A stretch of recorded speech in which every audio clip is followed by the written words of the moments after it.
Hello, this is Miss Caitlin from the South Coastal Library, and I have a book to share with you today. This book is called Pierre the Penguin, and it's a true story written by Jean Marzallo and illustrated by Laura Reagan. And we are reading this today with permission from the publisher, which is Sleeping Bear Press. This is the true story of Pierre, a small penguin in a big museum. It is also about the people at the California Academy of Sciences who work together to help him through a hard time. And this book has lots of rhyming in it, so see if you can listen for some rhyming words. Down at the end of African Hall, past statues of animals big and small, there's an aquarium wide and tall with real live penguins, 20 in all. African penguins don't like ice. For them, a warmer place is nice.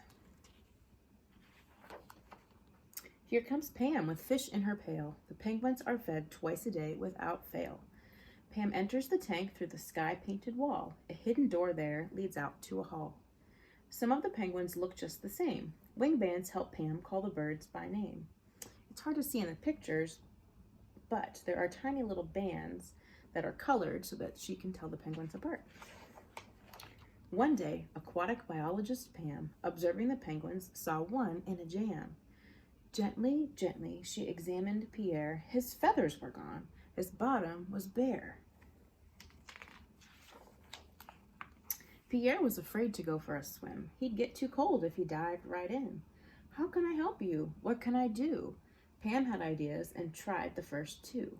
She tried a heater and the vet prescribed pills, but nothing worked. Pierre shivered still. The other penguins grew afraid of Pierre. He looked so strange that he gave them a scare. They brayed at him as he shivered on shore. They made him feel worse than he felt before.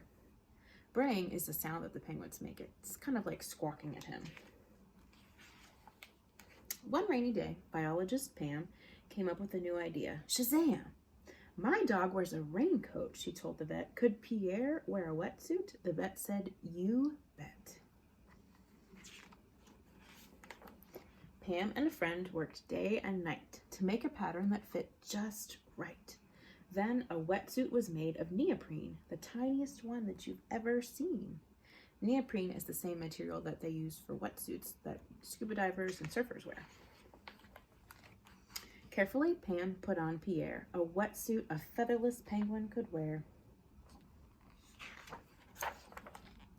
Standing on a rock in his new wetsuit, Pierre the penguin looked mighty cute. In this picture, you can really see the armbands, the wing bands that they were talking about before. He felt nice and warm and he wanted to swim. So what did he do? He dived right in. Splash, whee! He looks pretty happy, doesn't he? Now Pierre stood proud and tall and nobody brayed at him at all.